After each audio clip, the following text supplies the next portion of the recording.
Halo semuanya, kembali lagi bersama saya Salmi. Dalam video kali ini kita akan mempelajari bagaimana refrigerant bekerja dengan sistem HVAC. Sekarang untuk menjadi insinyur HVAC itu sangat penting Anda memahami cara kerja refrigerant, bagaimana ia mengubah fase dan bagaimana ia menggerakkan energi panas di sekitaran sistem. Teman-teman, saya ingin mengucapkan terima kasih banyak kepada Danfoss, sponsor kami untuk episode hari ini. Adalah sumber informasi dan sumber daya yang ada dapat membantu Anda melalui transisi industri pendingin ke refrigerant alami dan ramah iklim. Mereka memiliki pemahaman yang mendalam tentang semua peraturan baru dan efek. Mereka siap untuk membagikan pengetahuan mereka dan solusi dengan. Mereka juga membuat alat yang berguna seperti panduan retrofit refrigerant mereka, alat GWP rendah, dan juga aplikasi kolektor yang tersedia secara gratis di situs web mereka. Anda dapat mengunjunginya sekarang dengan mengunjungi refrigerant.danfoss.com. Baiklah, langsung saja ke videonya. Sekarang tidak masalah apa jenis sistemnya, Anda melihat jauh-jauh dari lemari es di rumahmu. Untuk unit split sederhana dan bahkan pendingin industri besar, pada dasarnya mereka semua bekerja sama. Dan itu karena mereka melewatkan refrigerant di antara mereka komponen utama, evaporator dan kompresor kondensor perangkat ekspansi. Saat kita mengatakan refrigerant, yang kita maksud adalah fluida yang bisa memudahkan direbus dari cairan menjadi uap dan juga dikondensasikan dari uap kembali menjadi cairan. Dan ini harus bisa terjadi lagi dan lagi dan lagi tanpa kegagalan. Apa yang digunakan sebagai refrigerant? Kita akan menggunakan air yang akan berhasil dan digunakan dalam pendingin absorpsi. Sekarang jika Anda belum menonton video kami tentang pendingin penyerapan, saya sangat menyarankan Anda untuk melakukannya. Kami juga mempunyai banyak video menarik tentang lainnya. Pendingin udara HVAC hanya umum. Video layanan bangunan. Jadi, periksa ini saat Anda punya waktu.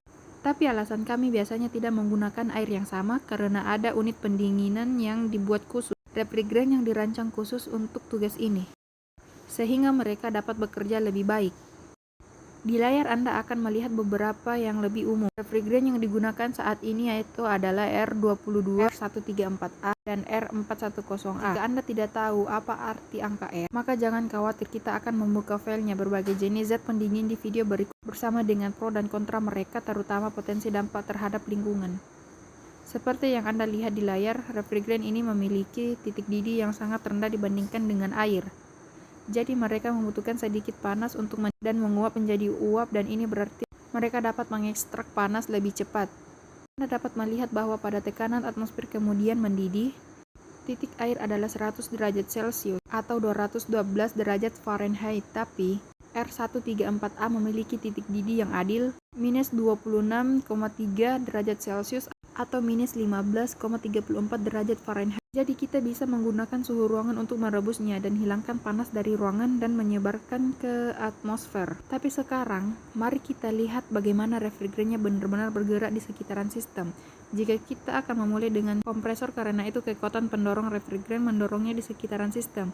Dan ada banyak jenis kompresor yang berbeda, tapi dalam video kali ini hanya melihat dasarnya. Tipe piston buat saja sangat jelas dan mudah untuk memahami cara kerjanya. Jadi, refrigerant masuk ke kompresor sebagai uap jenuh dan suhu rendah dan tekanan rendah. Kompresor menarik masuk refrigerant dan dengan cepat mengompresnya.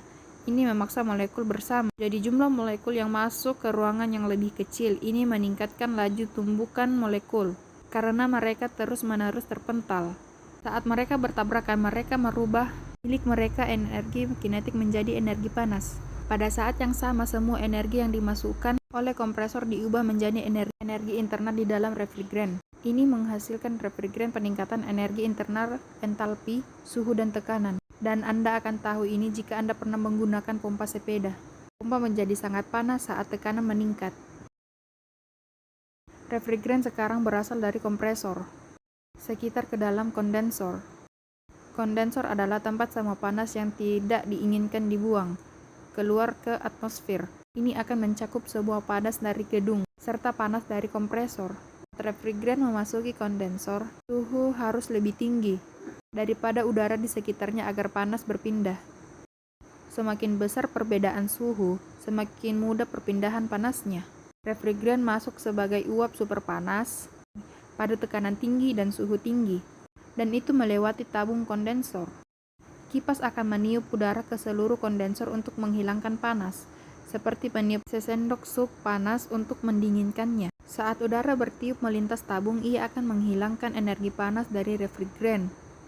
Saat refrigeran melepaskan panas ini, itu akan mengembun menjadi cairan. Pada saat refrigeran meninggalkan kondensor, itu akan menjadi cairan yang benar-benar jenuh, masih pada tekanan yang lebih tinggi tetapi juga sedikit lebih dingin, meskipun entalpi dan entropinya akan menurun.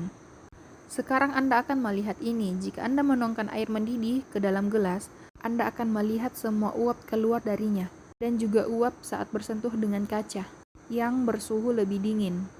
Itu akan mengembun dan menguap, itu kemudian akan membentuk uap. Dan itu akan, karena mengembun, itu akan menggelinding ke bawah dan masuk ke dalam bawah kaca lagi, kembali menjadi cairan. Selanjutnya refrigeran keluar dari kondensor, sekitar dan ke dalam perangkat ekspansi. Dalam hal ini kita punya kutub ekspansi termal. Katup ekspansi mengukur aliran refrigeran ke dalam evaporator. Dan dalam contoh ini kami menggunakan katup ekspansi termal, menggunakan baut kapiler untuk mengontrol aliran melalui katup tergantung suhu di outlet evaporator. Katupnya agak mirip dengan nozzle semprot. Ini memiliki tekanan tinggi di suatu sisi di dalam botol, dan sisi bertekanan rendah tempat setelah nozzle. Saat pelatuk ditekan, cairan akan lewat. Ini akan menjadi campuran cairan dan uap. Jadi, zat pendingin melewati katup ekspansi. Dia akan melakukan ini dan akan berkembang, karena pipa setelah itu masuk ke evaporator, berada pada tekanan yang lebih rendah sehingga refrigeran akan dapat berkembang untuk mengisi hal ini. Saat mengembang, ia mengurangi tekanan dan suhu. Sama seperti jika Anda memegang kaleng deodoran atau kaleng cat semprot dan Anda menekan nozzle, Anda akan merasakan menjadi lebih dingin dan di dinding wadah tekanan akan berkurang saat Anda melakukannya.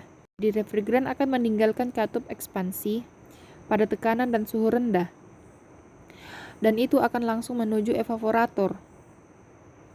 Evaporator menerima refrigeran, dan kipas meniupkan udara hangat ke seluruh gulungan. Suhu udara akan lebih tinggi, dan suhu refrigeran dingin. Dan ini memungkinkannya menyerap lebih banyak energi dan mendidihkan refrigeran menjadi uap. Mirip seperti memanaskan panci berisi air. Panas akan menyebabkan air menguap menjadi uap-uap, dan uap akan membawa panas. Jika Anda meletakkan tangan Anda di atas uap wajan, Anda akan merasakan sangat panas. Tolong jangan lakukan itu di rumah. Ingat, refrigeran memiliki titik didih yang sangat rendah. Jadi suhu ruangan sudah cukup untuk merebusnya menjadi uap. Refrigeran pergi sebagai uap jenuh pada tekanan dan suhu rendah, yang membingungkan banyak orang. Tapi alasannya tidak bertambah, karena sedang mengalami perubahan fase dari cairan menjadi uap. Energi panas digunakan untuk itu, memutuskan ikatan antara molekul, tetapi entalpi dan entropinya akan meningkat. Dan kesinilah energi mengalir. Suhu fluida hanya akan berubah sekali, tidak lagi mengalami perubahan fase. Baiklah teman-teman, itu saja video kali ini. Terima kasih sudah menonton. Saya harap Anda menikmatinya. Sebelum kita mengakhirinya, saya ingin mengucapkan banyak terima kasih lagi kepada Danfoss karena sponsor kita kali ini. Sumber refrigeran tersedia di refrigeran.danfoss.com.